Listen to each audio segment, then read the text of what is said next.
This is Things You Might Not Have Heard. I am Jay Cleveland Payne, and with you today, me plus 8 news stories from the past day, your Tuesday into this Wednesday, that you deemed as conversational. You vetted them as good things to talk about, so we're hoping we pick the right ones. They cover information, politics, current events, and pop culture news. I want to thank everyone who reached out to me for yesterday, missing the day yesterday. Had a bit of a sick, ill day happening coming into Monday night into Tuesday. So doing much better, and we'll talk more about that on the offline stuff. Email me if you want to go deeper in detail on that one. You've probably heard the full stories, but we're back in the full swing with 8 stories for this Wednesday, including Ashli Babbitt and the settlement from there, Nancy Mace and the sort of oddity of her testimony, and George Wendt. We are celebrating a friend, a true friend, with the loss of the actor from Cheers, plus 5 of the stories in the queue for today. Now, we'll explain the full vetting process, how these 8 stories got to be picked for you today as we go along and towards the end of the show. But right now, 3 things up front. This is conversationproject.com, our online home. So find out more about what we do, how we do it, and the whys, if you will, on that there. You can email me for offline conversation, most technically online, at the conversation inbox, gmail.com. And today's sponsor is me again, directly me. We're talking about one of my other projects that we actually expanded on, finding a way to work back off and do less works, less projects, found a way to grow on another project. But it's a learning experience for myself and a learning experience for you as well. Very boring investment advice, and the newsletters added a new newsletter to the batch. Go to our website for that one, very boring investmentadvice.com, or click the link in this presentation to get the newsletters directly in your email feed. Now, today is Wednesday, the 21st of May. And for you, as I said, 8 news stories. We'll go into more detail if needed to be about the actual engagement, how it got to be where it is in placement. But these are 8 stories that we think in this level of presentation, this narrative, work out best for you to get them from top to bottom. Starting off with an interesting one, a controversial one I didn't think I'd be going to, but this is story number 1. Trump administration to pay $5 million in settlement money to family of January 6 rioter Ashli Babbitt. Trump administration has agreed to this payment of nearly $5 million to the family of Ashli Babbitt, fatally shot by Capitol Police officer during the January 6, 2021 Capitol riots. Now, you may disagree with the statement that it was a Capitol riot, but the fact is she was shot on January 6 at the activity at the Capitol on that day. The settlement revolves the wrongful death lawsuit filed by the estate of Ashli Babbitt, which initially sought for $300 million in damages. Approximately 1/3 of the settlement amount will go forward to legal fees for Babbitt's attorneys, paying them off directly, including conservative group Judicial Watch and lawyer Richard Driscoll. The agreement is pending the final court approval. Updates expected by May 23rd. By the end of the week, basically we'll know if this thing's going to fly or not. The 35-year-old Air Force veteran was among the rioters attempting to breach the speaker's lobby inside the Capitol Dome. Now, like I said, you may not agree with what the robot editor put down as the story. This is how the story is written by mainstream media. Deal with that part. She was shot by Capitol Police officer Lieutenant Michael Byrd as she tried to climb through a broken window leading to the lobby. An internal investigation cleared Byrd of wrongful doing, stating that he acted in self-defense to protect the lawmakers. The settlement has drawn criticism from law enforcement officials because he acted in defense of the lawmakers. He was doing his job. Outgoing U.S. Capitol Police Chief Tom Manger expressed disappointment, stating that the disagreement with the Department of Justice's decision to settle the lawsuit.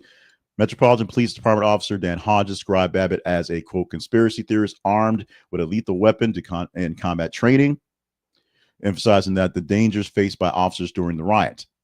The decision to settle has sparked political backlash, with Democrats like House Minority Leader Hakeem Jeffries criticizing the settlement as politically motivated, part of a broader effort to give Trump and his allies, downplaying the events of January 6th, basically saying a sort of whitewashing, little Houdini work, saying this did not happen the way you thought it did as we watched it. The settlement aligns with former President Trump's continued support for Babbitt, who he refers to as a hero in the situation.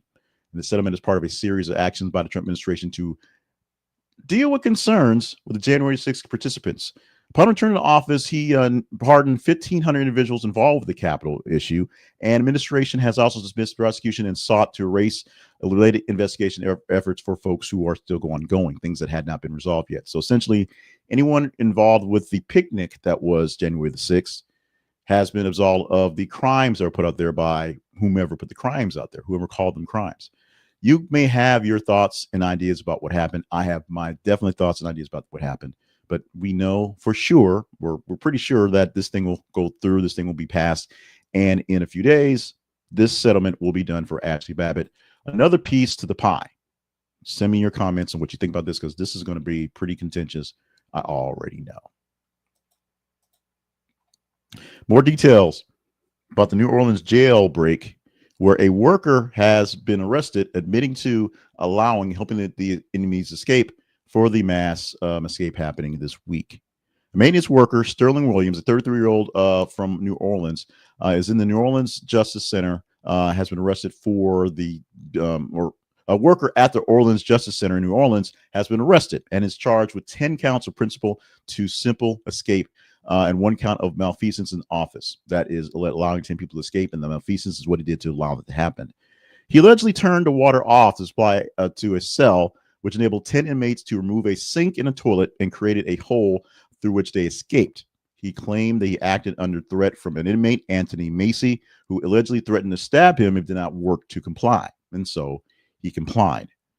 As thought by the sheriff, it seemed like an inside job, and apparently it was. The escape occurred in the early hours of May 16th of last week, where inmates exploited that cell and the locks to get into this room, take away that sink and that toilet, and get past with some food and get through the hole in the wall and literally get away, on camera. And right behind them, this was too easy, although they misspelled any words. After removing the fixtures, they accessed the hole behind the toilet, saw through the steel bars, and fled through the loading dock. The escape route was got there, and within hours, because it took them hours to figure out they were gone, manhunt began. As I believe right now, of the 10 escapees, 5 have been recaptured, maybe 6. This robot editor may not have the right one. So there are still 5 on the lam. The biggest issue is they don't know where they are, and because of help from inside getting out and assumed help from the outside, basically their family members, friends, or someone is helping them escape or be hidden. It's taking a long time to find some of these inmates. Some are believed to have left the parish and left maybe the state. And right now, a reward of $20,000 is offered for information leading to the fugitives' capture to get the rest of the guys. I don't know if it's 4 or 5 right now. I'll get an update in a few minutes. We'll get off of this, unfortunately, but that's what's happening. Sheriff Susan Houghton, of course, said she's taking full responsibility and has temporarily suspended her re-election campaign. Maybe she won't be back as sheriff because of what's going on with this one, because this is bad. But apparently the conditions at the jail, conditions where this worker thought he was so afraid for his life he was going to help inmates escape, and just the general sort of malaise in the public and in the folks working there has been an issue. Maybe she should not be sheriff going forward. We shall see. Attorney General Liz Murrill for Louisiana is leading an investigation, emphasizing what went down completely, although arresting the guy who turned off the water is a good start, and what to do to go forward to make sure New Orleans and Louisiana is safe from these sort of things. This is an issue that most people had no idea was an issue until the bombing on the 17th of May. But Reddit has actually banned the Anti-Natalist group that it has, a subreddit on its website, after the Palm Springs explosion sparks controversies about that sort of thinking. Happening on May 17th, the car bomb detonated outside the American Reproductive Center's fertility clinic in Palm Springs, California, with a blast killing the suspect, a 25-year-old guy, Edward Bartus, and injured 4 others who were nearby. The FBI classified this as an act of domestic terrorism off the bat, as Bacchus had expressed anti-natalist and pro-moralist beliefs, advocating for the end of human existence. He literally wanted us to die out as a human species. He left behind a manifesto and a 30-minute audio recording explaining his motives, and they're pretty dark, pretty disturbing. But in the aftermath, Reddit has actually banned a subreddit called r/Elfilish, a community promoting the anti-natalist philosophy. This platform cited violations of its policies against content that encourages and glorifies violence. Reddit states by removing any instance of the suspect's manifesto or recordings is monitoring communities to ensure the compliance with its rules. Essentially not saying it's the thought process of what's going on, but it is the fact that they're actually celebrating the violence that was there. Some other subreddits are gone, including r Anti-Natalist and VY-Stopia are condemning the attack and saying it was wrong. So they're having their say in the issues. Moderators, they are emphasizing the commitment to nonviolence and stated that reproductive decisions should be made individually. Now, this is where the whole anti-natalist movement is something that everybody's kind of familiar with, because many people are familiar with people who are pro-lifers, who are attacking abortion clinics, family health clinics that do things like have care for women that offer abortions. But no one's essentially really heard on a larger scale of people who believe that people doing people doing in vitro fertility type things, people doing more to have babies when they can't have babies, is an issue. People believe that essentially, if your body does not allow you to carry a child to term, you should not allow science to fix that. That's a reason for literally the human race to eliminate itself by the fact that we can have less babies. It's radical. It's a bit crazy, but it is a thought process that many people seem to have. And if you're on the Reddits, apparently you can find those folks who believe something similar. There's a lot going on in Congress right now. We're not talking actively at the moment because it's literally going on right now, where they're still debating getting the big, beautiful bill through right now. That's happening right now. They started a debate at 1 a.m. Eastern time, and they're still going early in the morning to get that through. But meanwhile, actual work continued inside of Congress while they're debating this stuff. So other things happened. They grilled Marco Rubio. They asked Kristi Noem what habeas corpus was, and she couldn't answer it. But here's one of the things that kind of got lost in the mix of the oddities, but one of the more oddest things out there.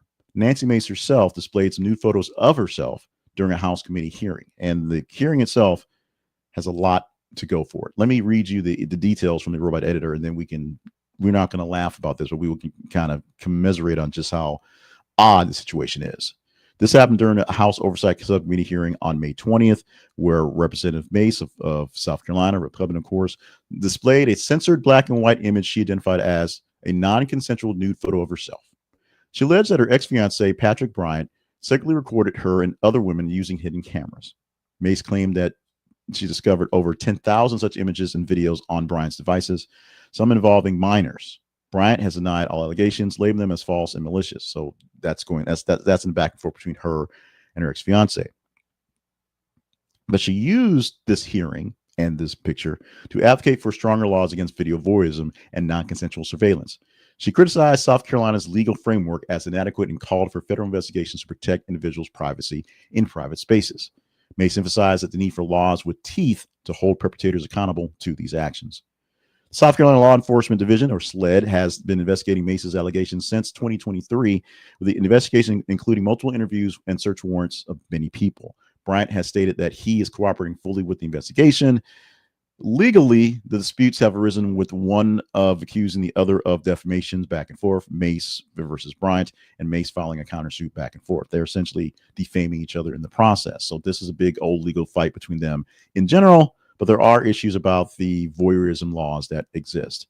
The actions have a range of reactions from many folks. Supporters of Mace and these legislations say it brings attention to these issues of non-consensual surveillance and advocating for victims' rights. This is the thing that brings to mind these things. She's putting herself out there to show the dangers, the issues here.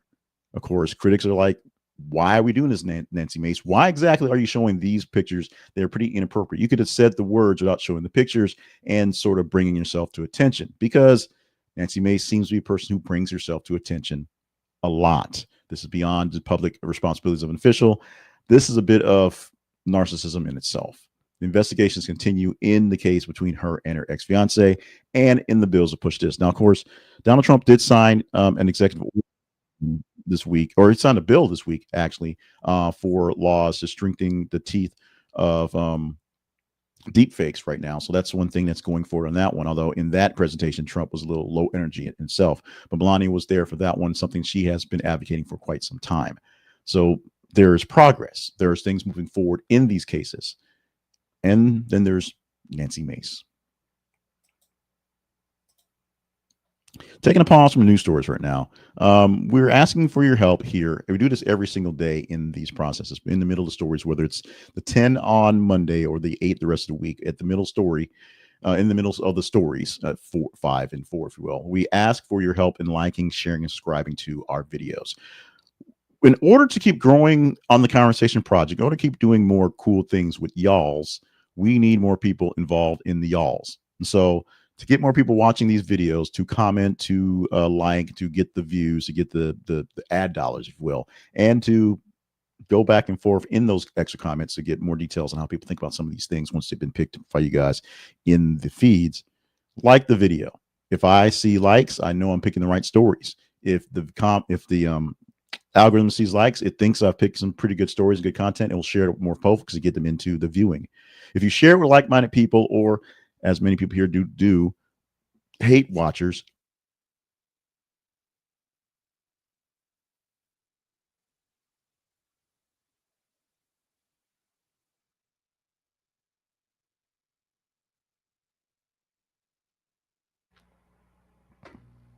man, I love old school radio when you have to see me do all the coughing and whatnot. If you share it with like-minded people or hate watchers, hate likers, we'll have more people hopefully who will be involved in watching it, commenting on it, and liking it because they want to see more of it to complain about it or yell about it or call me stupid, which is fine because the numbers make it work. And if you are not getting this directly into your feeds, or whether your hate watching friends have to keep sharing it to you, or the algorithm thinks you like it and you do, hit subscribe so we have you as a subscriber. We are at about 2,200 people subscribing directly in YouTube, our main metric, and we're glad about that. We're happy to have you there, but we're trying to double that. So we hit 2,000 at the beginning of the year. We just hit 200 on that one. We're not on pace to double it in 365 days, unfortunately, but we are going to do our best to see what happens. Maybe we'll hit that 1,000 and take that as a win. Any actual addition to the conversation project and to this video here, this channel here, is lovely. Is an addition, is a win. So we love for you to help us grow that with us here. Back to the news. Back to Chicago. And back in Chicago, there's a lot of love for the new Pope, Leo. And Leo 14 is getting honored with an actual a ballpark installation celebrating his installation as the new pontiff and his love for the White Sox. Pope Leo the 14th is getting a new graphic installed at Rate Field to honor him, formerly known as Robert Prevost when he was living in Chicago before, and just like 2 weeks ago.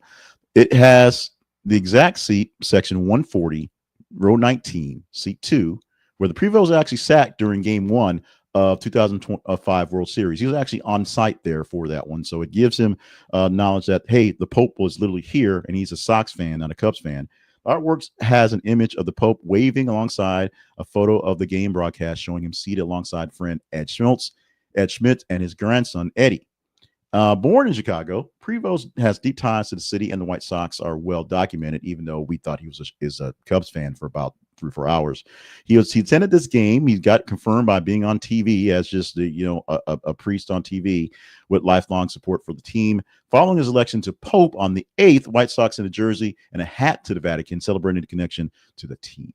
The fandom is going beyond bonkers, with Brooks Byers, the team's executive vice president, mentioning that Pope Leo 14 has an open invitation to return to Rate Field anytime he feels like it and throw out a first pitch if he wants to, because he's the Pope.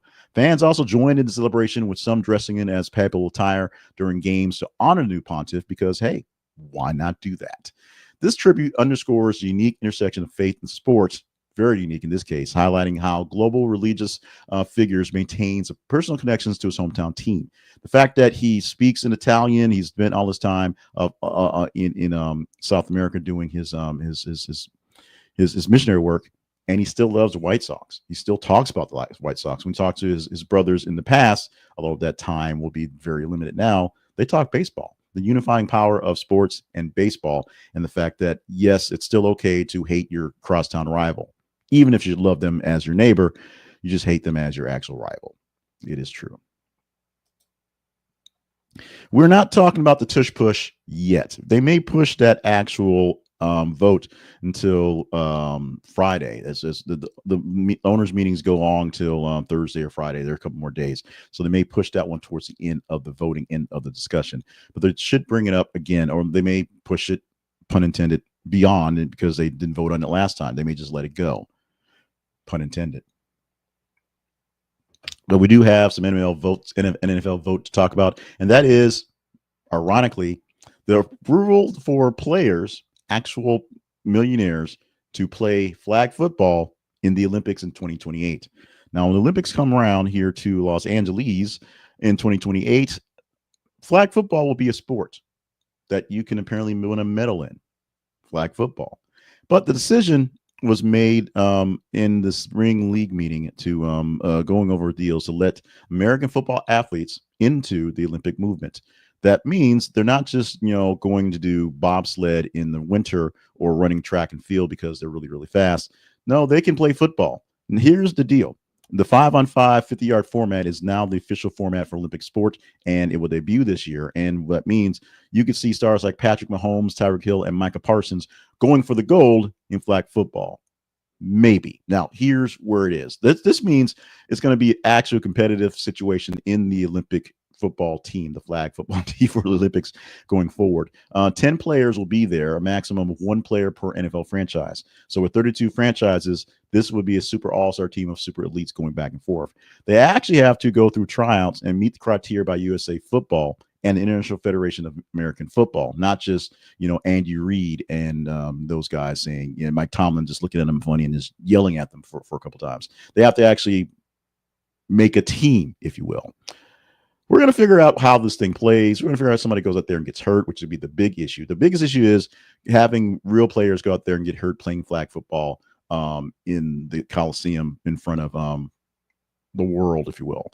While it will bring more attention to the world of football and maybe bring more people who are internationally curious into seeing what it could be on this fun version going into a larger version, playing another NFL Europe, or if they do more expansion games or literally make teams, a European team, a South American team, to make this global.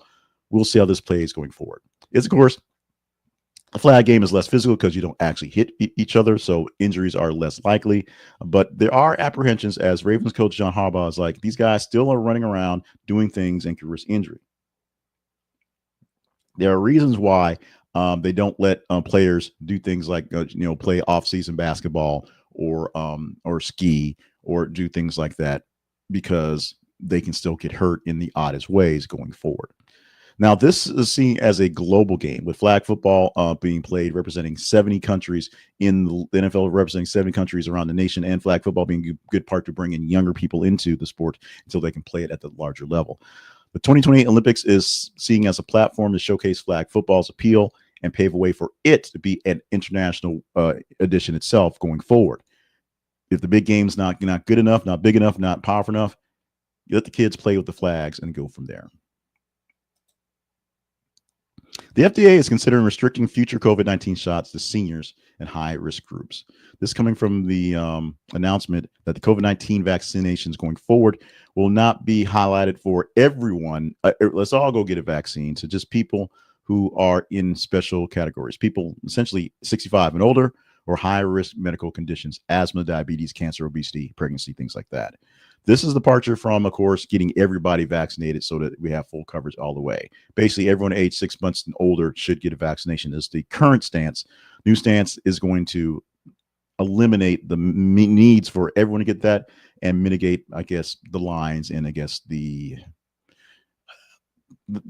actual supply issues that will come when the next vaccines are made in there. New policy aims to align with U.S. and other high-income countries that focus on vaccinations for high-risk populations.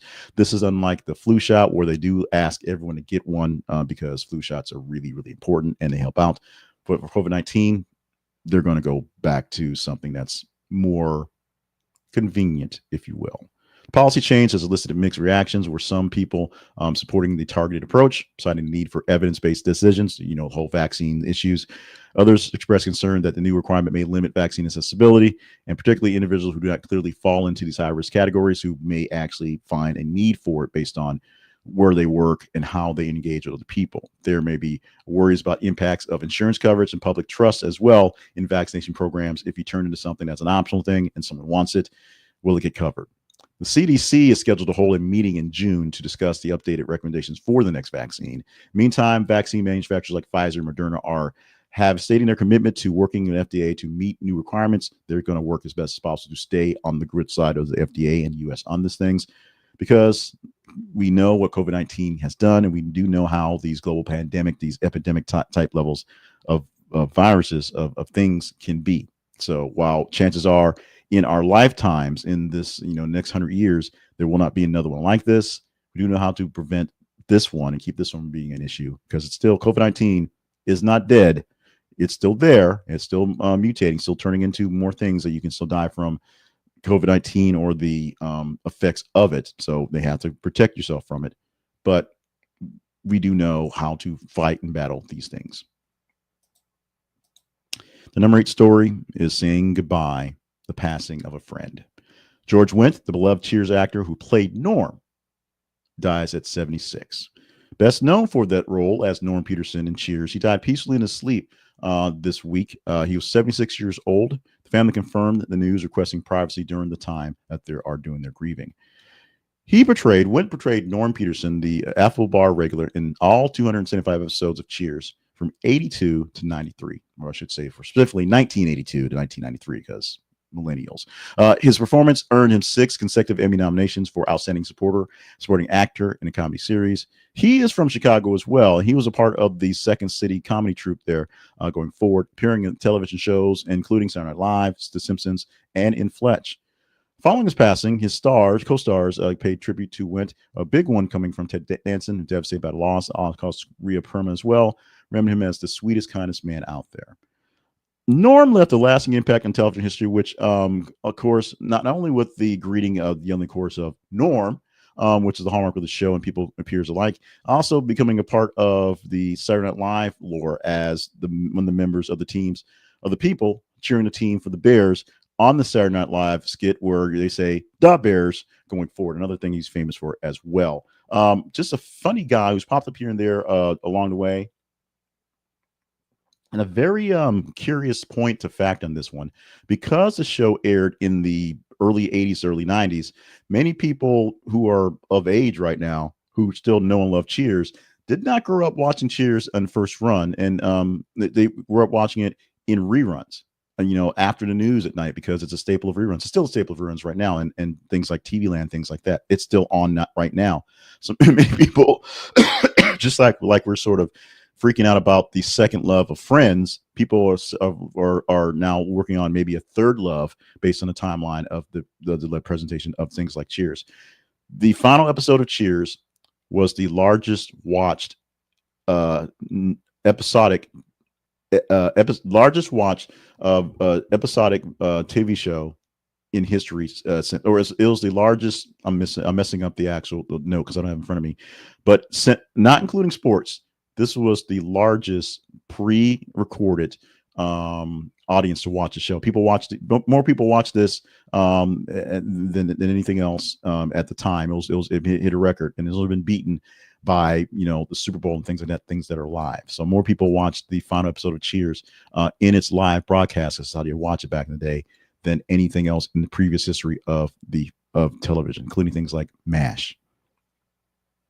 You got 8 stories. We gave you 8 stories, as promised. 8 stories that you guys helped us pick today. We put them on our feeds on Facebook and X. Facebook.com/thisconversationproject and X.com/th_conversation. And from there, you engage in the stories that we post out there, and you let us know if they're worthy of talking about. We'll talk deeper about the engagement score and how that works out. But here are 3 stories that are queued up right now that are coming to you. They may be there as you're watching this video now, if you're watching it live, or if you're watching later, they're out there. But these are some of the stories you can engage in and let us know if they're going. And let's be honest, because I missed a day yesterday, some of these stories are sort of stories that are older Monday things that we're stretching to Wednesday just because they're so interesting. This one is new, though. Justice Department is opening an investigation into former New York Governor Andrew Cuomo, which may get in the way of him being the next mayor of New York City. Now, Jim Morrison had a bust that was stolen from the Doors Paris gravesite in the 80s that's been found 40 years later. And Fortnite is back on the Apple platform, returning to the App Store after a 5-year removal. Get the details on that one by reading these stories, engaging at them if you want to chat them up. And if you want to chat them up, make sure they get a high enough engagement score. We will select them to be one of the 8 stories we talk about tomorrow in things you might not have heard. Our spotlight sponsor today is the Very Boring Investment Advice newsletters. And I should actually put a picture of the website. And I should do that as well, because now the website is even more boring.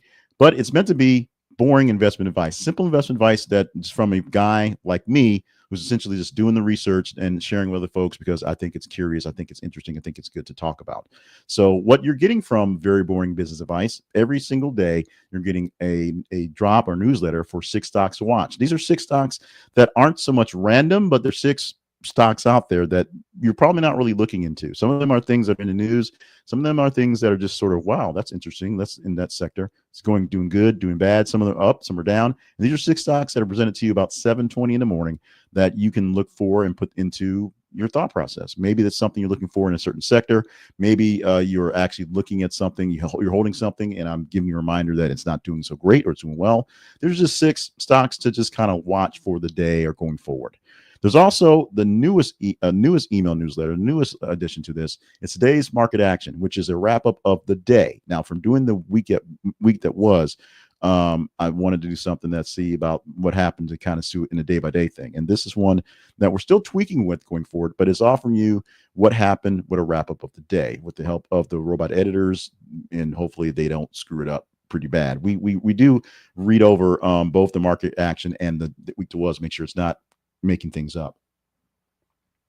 Because although I take no responsibility, the disclaimer is I am not a financial analyst. I'm not a market market analyst. I am not a stockbroker or seller of securities. So these things are all in educational purposes only. And literally, I'm telling you what this is just my research, my personal research. So we check this out every day. So it gives you a wrap up of how the markets went, how things opened and closed, and three stocks that were pretty good gainers, 3 stocks that were pretty good losers, and 3 stocks that were pretty big active traders on the day, just to keep those in mind of how the day wrapped up.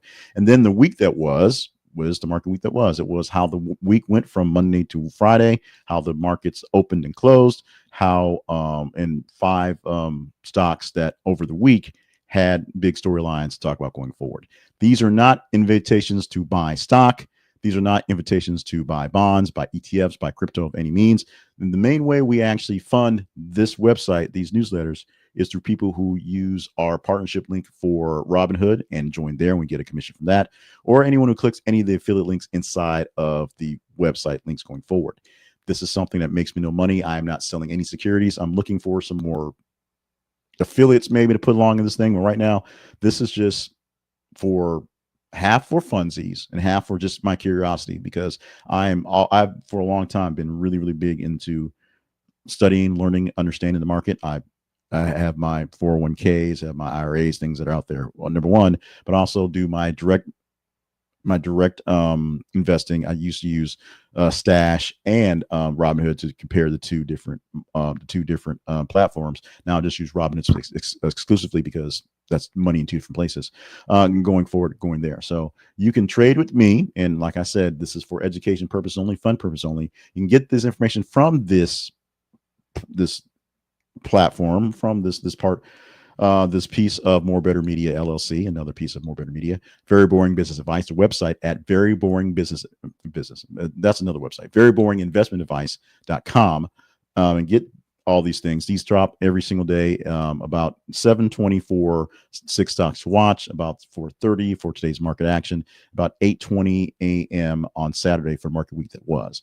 And you can get them directly into your email mailbox by clicking the link in this presentation. It's SendFox is the program we use to do our emails. So you click that link, join in these emails, and get those every single day, and just learn something. These are very simple and very boring investment advice newsletters, because they're just simple text, simple charts, simple information to go back and forth. I don't know that much, but what I do know is if you keep watching, keep studying, keep learning, something catch your attention, something may catch fire to you, and you may buy something or sell something that will mean something to you in the long run. Now we're down to the promotion of us. And very quickly, let's get into the Conversation Project at this. It's conversationproject.com, a part of the LLC lifestyle that is More Better Media. More Better Media is out there to give you good content, great content, I like to think, but good content that makes you think, makes you learn, makes you grow. It is edutainment stuff going forward. This is about giving you news content that is hopefully nuanced.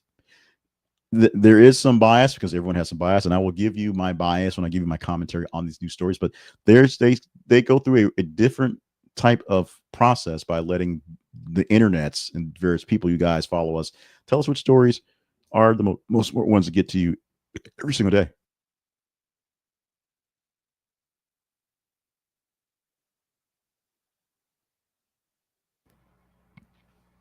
Because let's go in there. Now, let's be honest.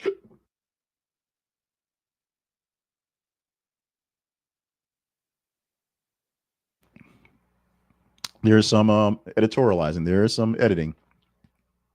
Because the most engaged story for the day was Justin Bieber giving up props to his wife for being on the cover of Vogue by he always said she didn't make a cover of Vogue. That was literally the top story, and we didn't do that one.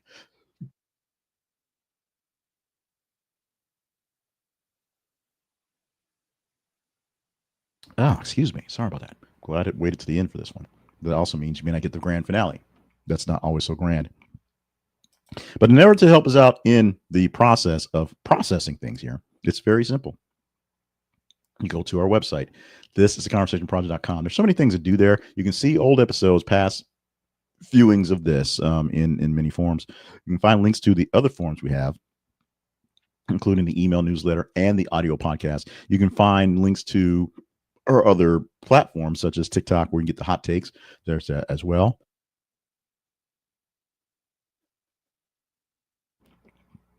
You can visit our partnership page and consider being a partner and help us out financially and also with your ideas to help promote and push things for the Conversation Project. And you can see the sponsorship page and see more sponsors there. The big thing is you can learn more about what we do and how we do it because we house our origin story there.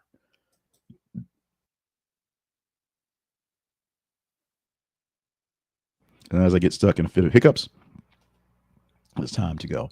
Apologies to anybody getting the audio version of this because gaps will be noticeable. But today has been Monday, May 19th, 2025. 4 things you might have heard. I am Jay Cleveland Payne. Thank you so much for being with us for what the show was. And thank you so much for suffering through this back part. I'm glad I got through the front part without very many audio ticks. I'm going to just be done. Love you. Mean it. We hope to not do. Oh, that says Monday. I didn't realize that. Oh, I didn't change my final slide. So some things, out of practice, out of mind. Wednesday, May 21st, 2025. Thank you for being a part of the show for the day. Love you. Mean it. Let's get out of here. We've done enough today.